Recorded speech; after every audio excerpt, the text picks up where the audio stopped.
All right, here we go. All right, well, happy Monday and welcome to another Monday night training. So, gosh, if we can already believe it, it is basically the last Monday of January. We start February tomorrow. Mind blown. This crazy already marching into February. So, anyways, on that note, I thought, okay, one of the things I want to talk about really is cravings, especially nighttime cravings. I think, as we are marching through our new year, we're probably going to start hitting up against obstacles in terms of our goals. A lot of us do have goals for weight loss. So, one of the biggest ones tends to be cravings. And I'm going to kind of attack this as cravings and also like nighttime cravings, because those are the ones that's when it tends to happen the most. So, the thing is too, we've all experienced those nighttime munchies, or you just like find yourself just plowing through a whole row of like Oreos or a pint of ice cream or whatever, whatever your guilty pleasure is. So, I don't think that any of us are immune to that. So I think I wanted to attack, that issue, because it might be something holding you back, because we know like that could be really detrimental to our progress. Like, obviously, if you're trying to lose weight, having episodes of overeating at night is not going to help you out. Or if you're even just in a maintenance phase, like that's where I'm at right now. I'm not trying to gain weight, I'm not trying to lose weight, just trying to maintain, enjoy life, set myself up for possible weight loss, let's say closer to summer. But if I'm overeating at night, or having intense cravings, that's obviously going to make it hard for me to maintain. So yeah, I wanted to kind of attack this whole idea and how to kind of combat that. So part of the problem is that when we are having these cravings, especially at night, it's going to be like a calorically dense type craving. So you're going to hear me actually interchange the word calorie and energy. And we should know those really mean the same thing, right? Calories are just a measure of energy. So anytime we're talking about calories, we're talking about energy. So I just want to make that clear first and foremost. So when we're looking at these cravings, most likely they're going to be for these really calorically dense foods. They're high energy foods, and energy comes in the form of fat and carbohydrates. So these foods are either like high carb, high fat, or a combination that's kind of deadly of the two. So I want to start with just this idea that your body has one main priority, and you're going to hear this come up all the time in my work or in my trainings. If you're following me at all, you have to just get it in your head. Like, your body's main priority is survival. That's it. And survival for its second most important priority, which is reproduction. Like, you need to survive, and you need to survive long enough that you can procreate. And that's how our species continues, right? So your body has that first and foremost. So a lot of times I want you to think about the way your body responds to whatever you do. It's going to always be hedging against possible, like, your survival not being possible. So you have to keep that in mind, that it's always going to compare whatever you're doing, whatever's happening to, well, what is my person's survival rate in this? So keep that in the back of your mind as we go through this, that's really where the body is always coming from. Survival.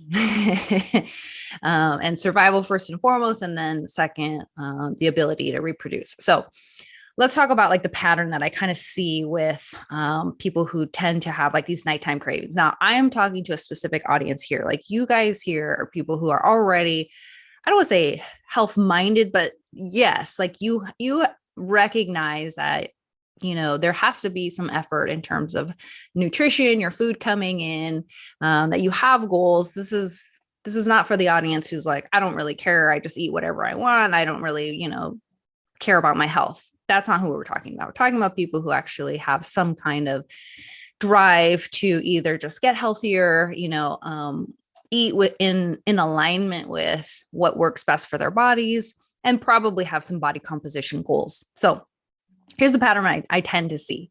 One, they start their day with like the best intentions, like, all right, today I'm going to eat, and like, I'm going to eat well, and I'm going to do all the things I need to do.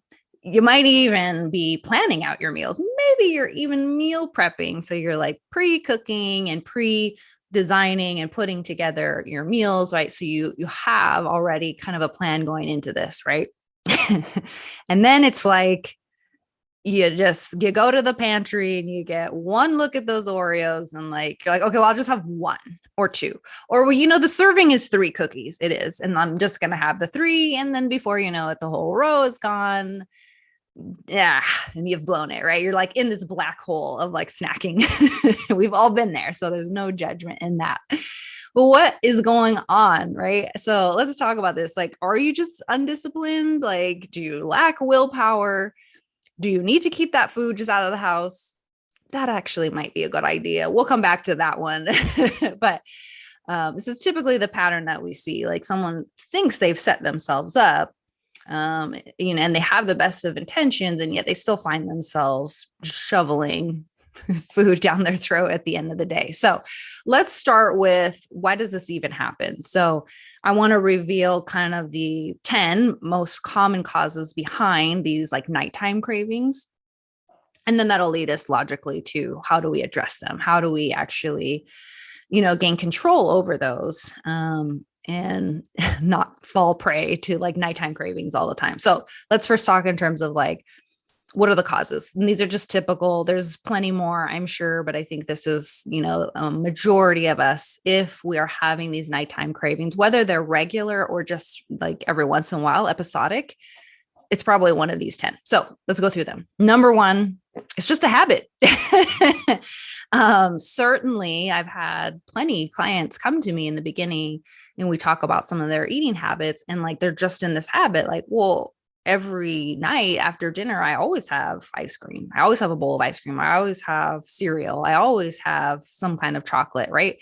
And it might just be this pattern that you've created for yourself, and that now like you're just in this like mindset of, well, this is what I do.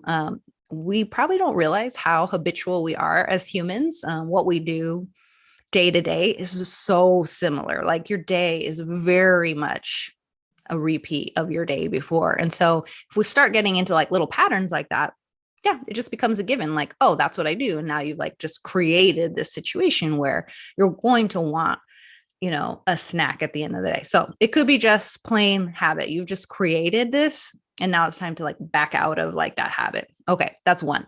2, very related to the first one there, is like the context of where you're at, your environment, right? So for example, I'm not really a huge popcorn fan. I like it. If you give it to me, I'll eat it.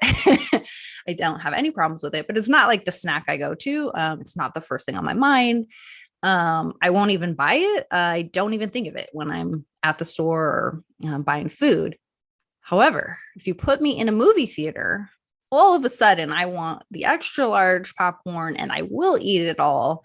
And it's like, I need it during this time, right? Because in my brain, I've made this association with a movie theater and popcorn. So sometimes our cravings are just an environment situation. Again, very tied to this idea of like creating habits. So we may just be creating an association that's unfortunately not working for us. Okay, that's 2. 3, mood.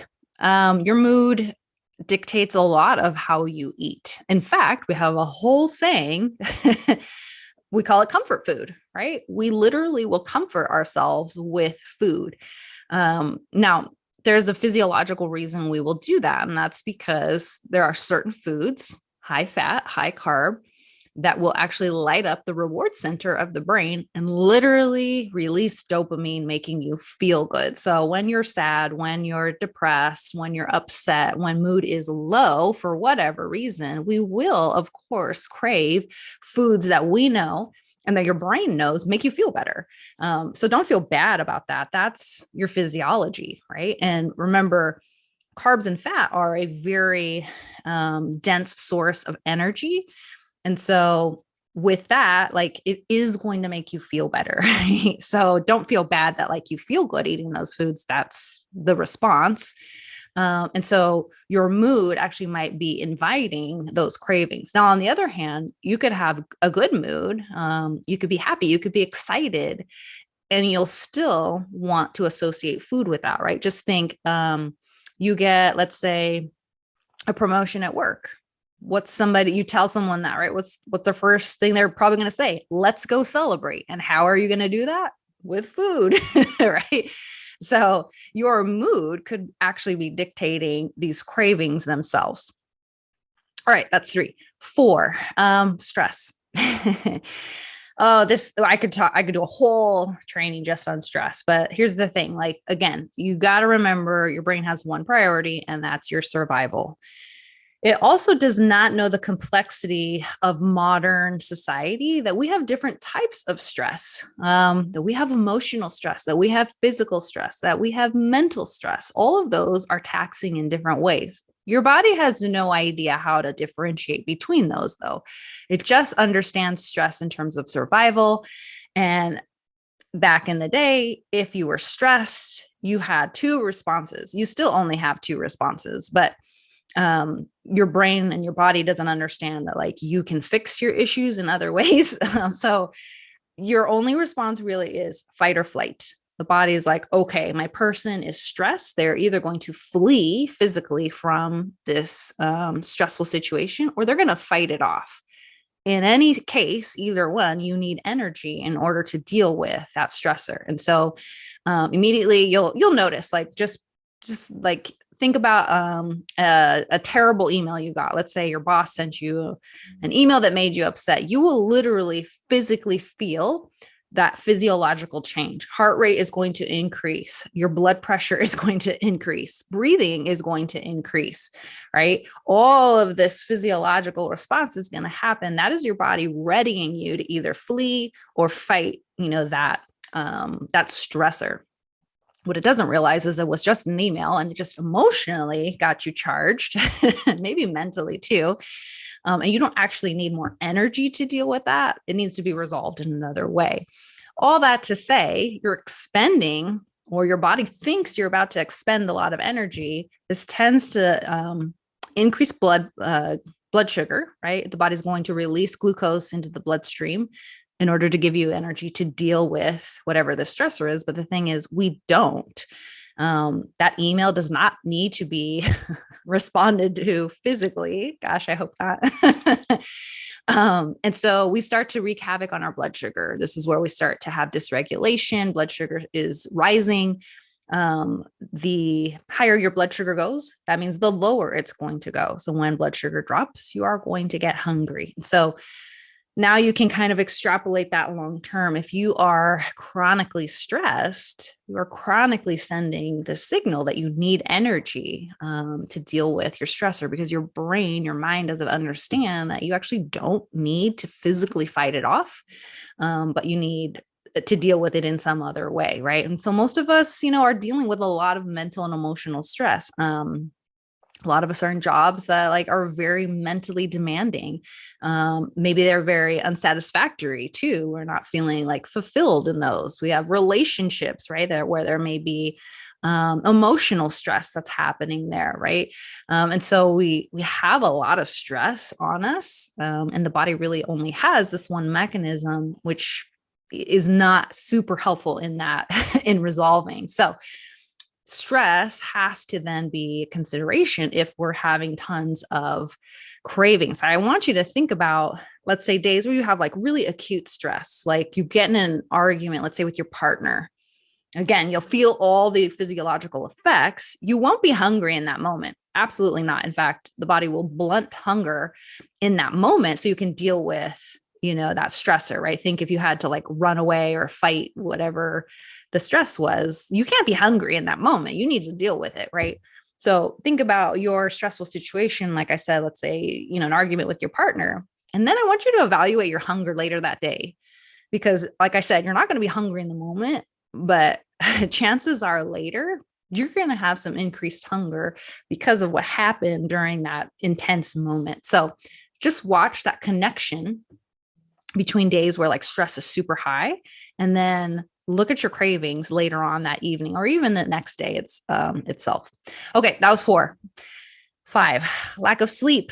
Oh gosh. If I could just, I think, one thing I could give everybody would be the ability to just get sufficient and then quality sleep, because we are just lacking here in the Western world. Like, apparently we kind of glamorize people getting less sleep. We applaud people running off 4 hours sleep. Oh, wow. How do you do that? Like, we kind of look to them as like heroes when really just kind of running ourselves into the ground. Now, think about it like this. You need sufficient sleep for sufficient energy. So I want you to think in terms of like your phone. I mean, most of us, have an iPhone or some Android, whatever, that we're charging every night when we go to bed and through the night. Your expectation is that it's going to charge to 100%. And if it doesn't, that's alarming. That's happened to me where I forgot to plug it in, like the actual plug itself. It was plugged into my phone, but the plug was not in the outlet. And that was really upsetting because I was like, my phone's not going to make it. Right. And like, oh man, I'm going to have to like take a charger to work and I have to charge my phone because there's no way it's going to work. You are the same way. Like, if you are not getting sufficient sleep, you are not recharging to 100%. And then we're asking ourselves to then function off of, a 50% battery. So two things that happen there. One, we're not like effectively functioning, so like we're kind of asking the body to work harder because we didn't recover. We didn't get enough charge, let's say through the night. And two, like now we're like lacking energy. And so the body's going to ask for food then. Well, we didn't get recharged via sleep. I'm going to ask for food then. Most likely, I'm going to ask for very calorically dense food, carbs, and fat because I need immediate energy because this person decided not to sleep enough. So take a look at your lack of sleep in terms of your hunger. And, good night's sleep can really start to regulate those hunger hormones. Gosh, that's a whole other black hole we could get into, but get your sleep. and people need 7 to 9 hours. I really actually like to say 8 to 9. You are not special. You cannot get away. If you're getting away with 6, you're used to that level of sleep deprivation. We do get normalized to it. It doesn't mean though that it's appropriate and that you're actually functioning at your best. So sleep. All right. 6, poor hydration. I always laugh at this one because there's a couple people in my life that know there was a time, like if they ever said to me, I'm hungry, my immediate response was go drink water. I kind of got annoying like that. But it's true in this sense that the place in the brain that actually regulates both your thirst and your hunger is actually in the same spot. And so it's very easy for your brain to kind of confuse those signals and actually give you a hunger signal when really you're just dehydrated. And so we can really easily kind of fix that by just, well, 1, staying hydrated, and 2, in that moment, figuring out whether maybe it is dehydration or true hunger in that sense. So just keep that in mind, that it's really easy for the body to or the brain, I should say, to mix those two signals up and send a hunger signal when really it's a thirst signal that it should be sending. All right. 7, here's where a lot of people kind of end up. You're just under eating during the day.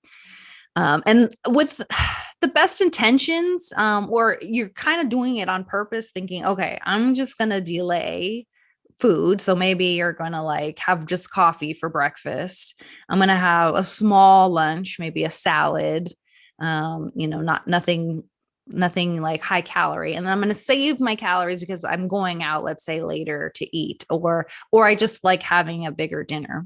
The problem becomes you're setting yourself up to like way overeat at night. It's really hard to like regulate then once you do get to the food, because a couple things start to happen. Psychologically, you're like, I've been waiting all day for this. And so you've kind of gone in this mindset of like, now it's time. Like, it's go time, right? I'm going to eat all the food. So you're kind of psychologically setting yourself up for overeating. You've also not set your hunger hormones up for that, right? It's easy to delay breakfast. I think this is why intermittent fasting has been kind of popular, because it's pretty easy for most people, not everybody, to like skip breakfast. But what ends up happening is as we keep delaying and as we eat less, right, in the evening, that all catches up.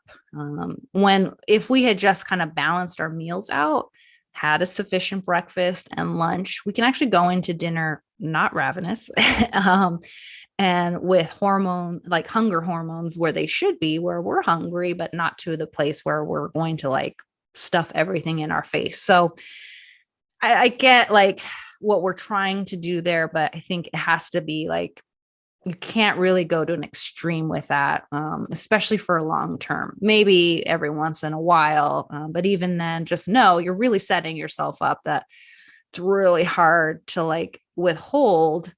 And then once, like, it's like Pandora's box. Once you get there, it's really hard to then hold back. Again, you feel like you deserve it, and you've just kind of physiologically set yourself up to overconsume. Along those lines, number 8, just too much restriction during the day. Like, and I'm not just talking calorically, it just like number 1, like mindset. Like if we are always in this mindset of like labeling food, that's off limits, I can't have that, that's, bad. Well, I mean, psychologically, we know that like what we focus on is what we're going to want, right? Okay, I can't have grains, I can't have dairy, I can't have gluten, I'm not eating nightshades, and you have this whole list of do's and don'ts.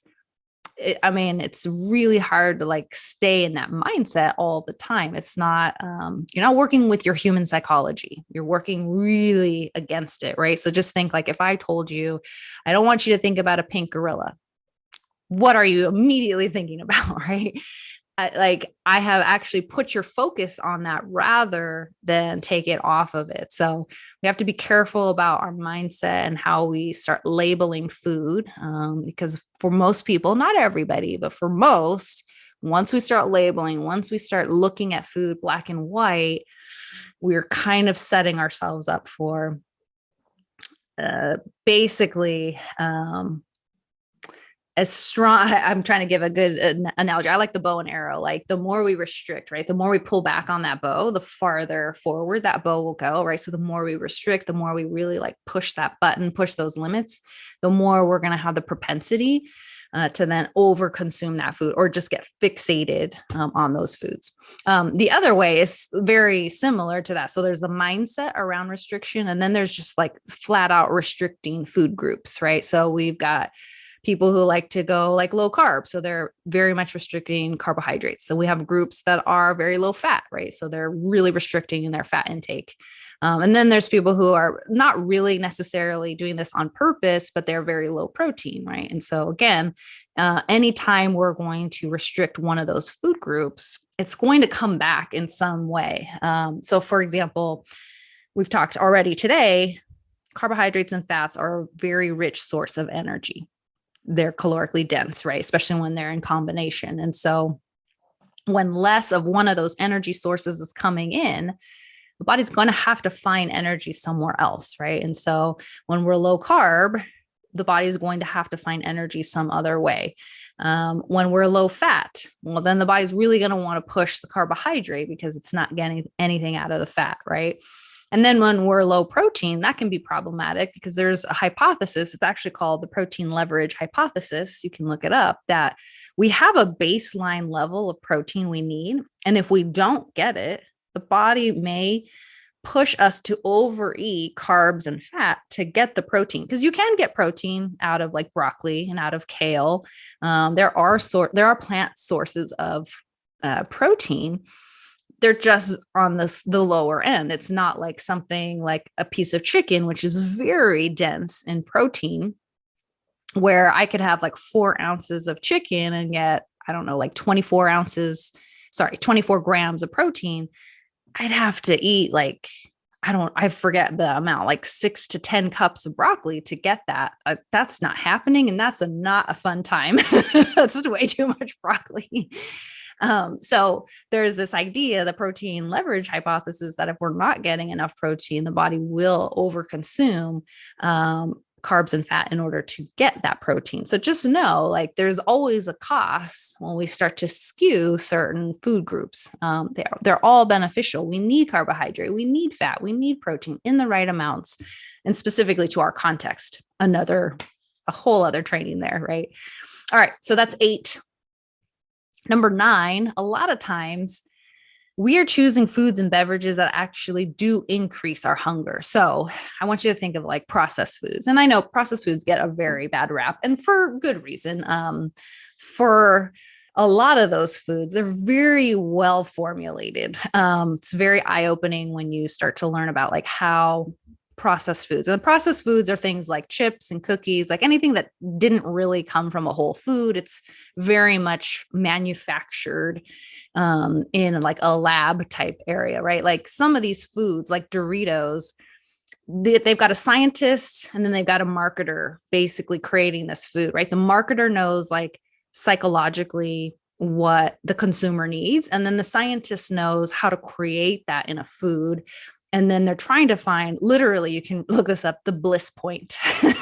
Where's this moment where like it's just like you cannot stop consuming it. And sometimes products are they're not even shy. They'll say it like, once you stop, like have one, once you start, you can't stop. That's the saying, right? Like they're not even lying, or they're trying to withhold that. Like it's literally processed for that. So they're looking at texture, the color, consistency, flavor, and they are testing till they find really what's called like this bliss point. So if we're consuming a large amount of that, we may actually be just increasing cravings by way of just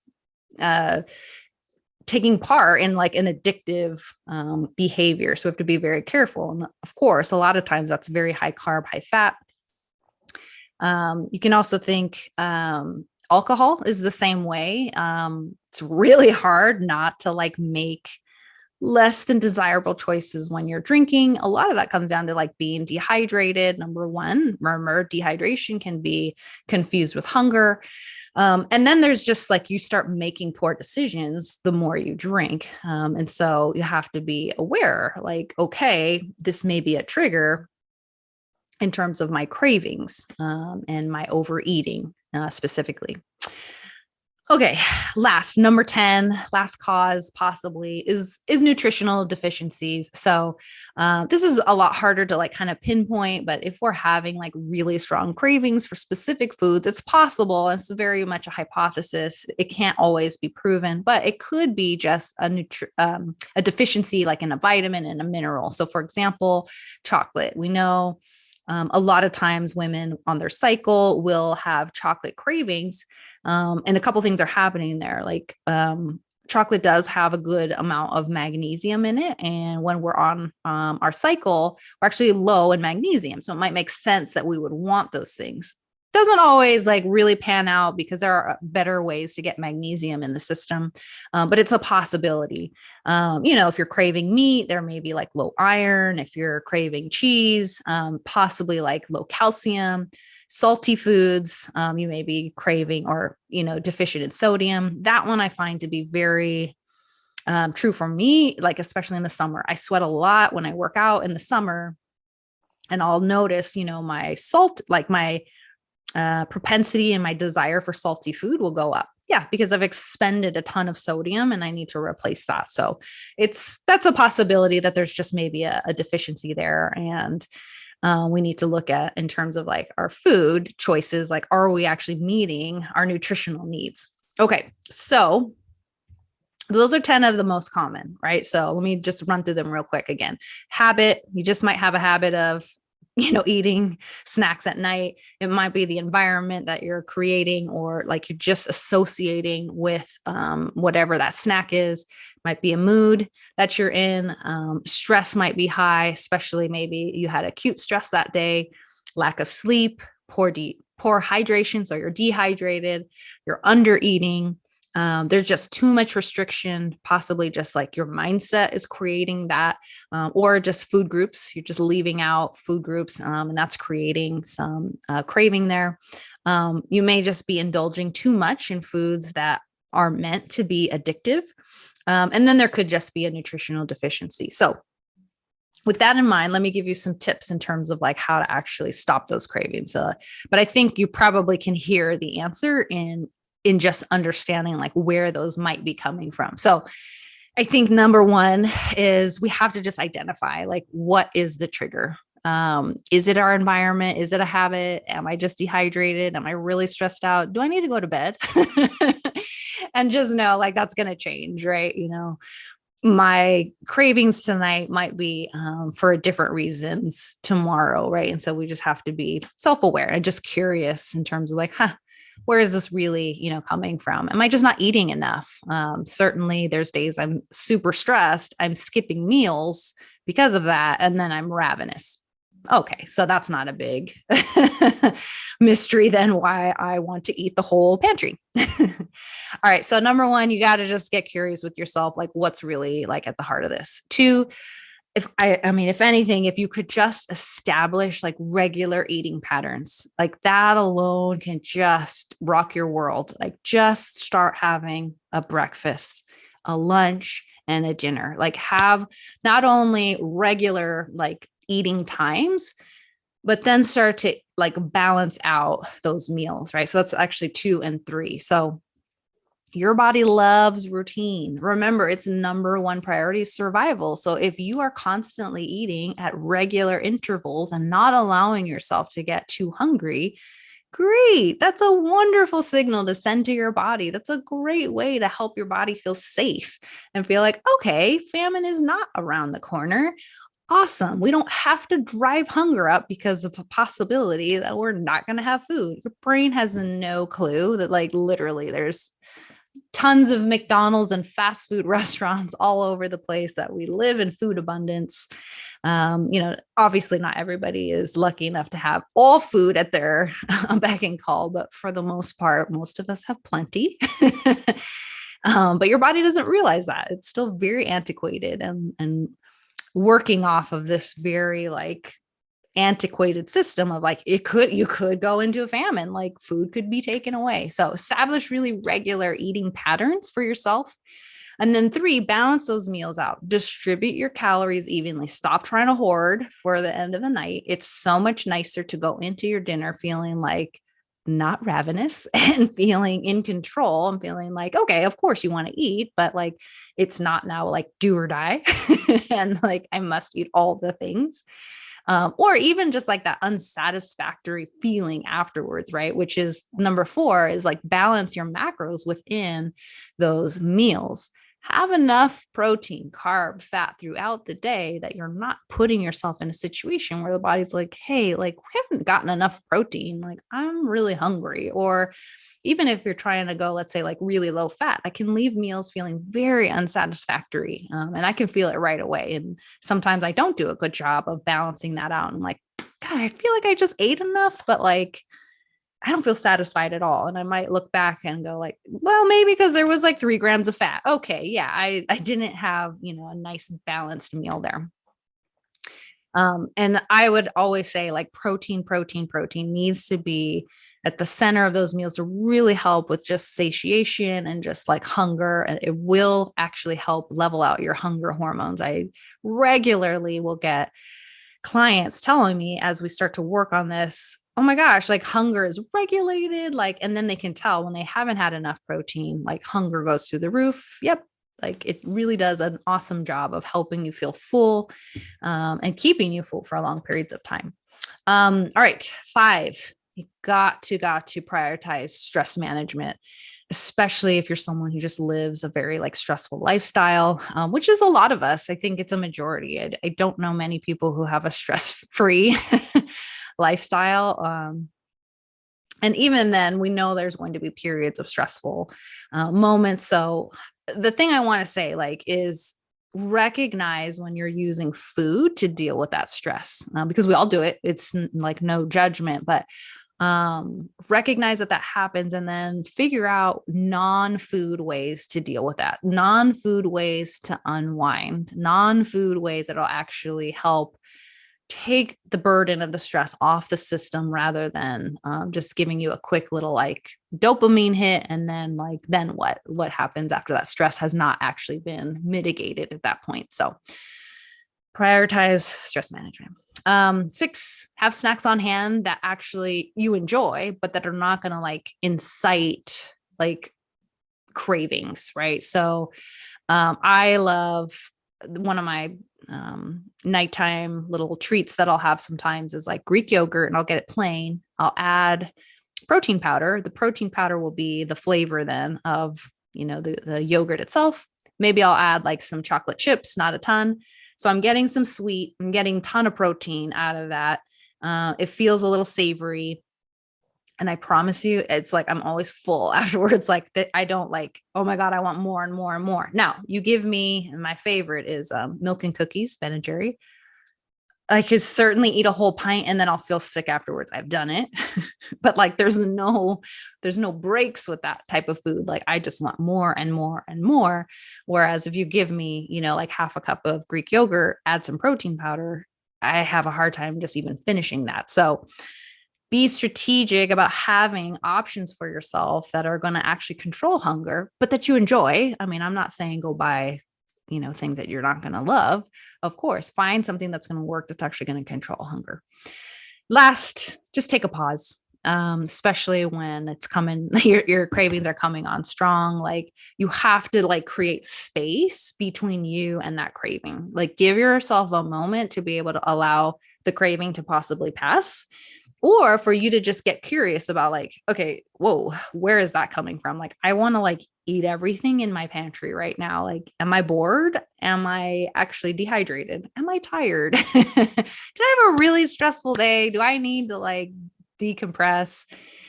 Find ways, right, where you can just kind of like create that moment. And a lot of times it's just like stepping outside, going into another room, like just change environment for a moment to like give yourself this opportunity and space to kind of like get curious about where that's coming from.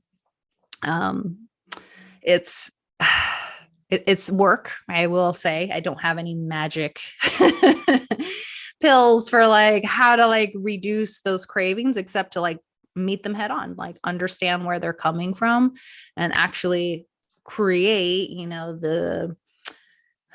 the environment, the situation that's going to support those cravings not being uncontrollable, not like over consuming, right? So I think it's just an awareness piece, right? So keep in mind, survival, survival, survival. That's what your body really wants. It's number one goal.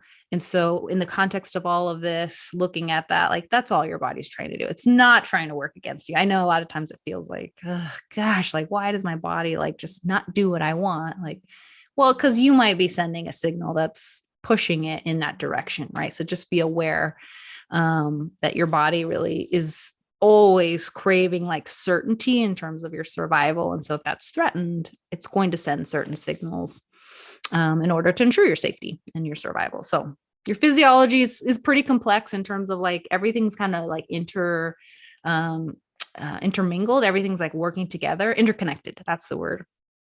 But it's simple in terms of like why survival. That's it.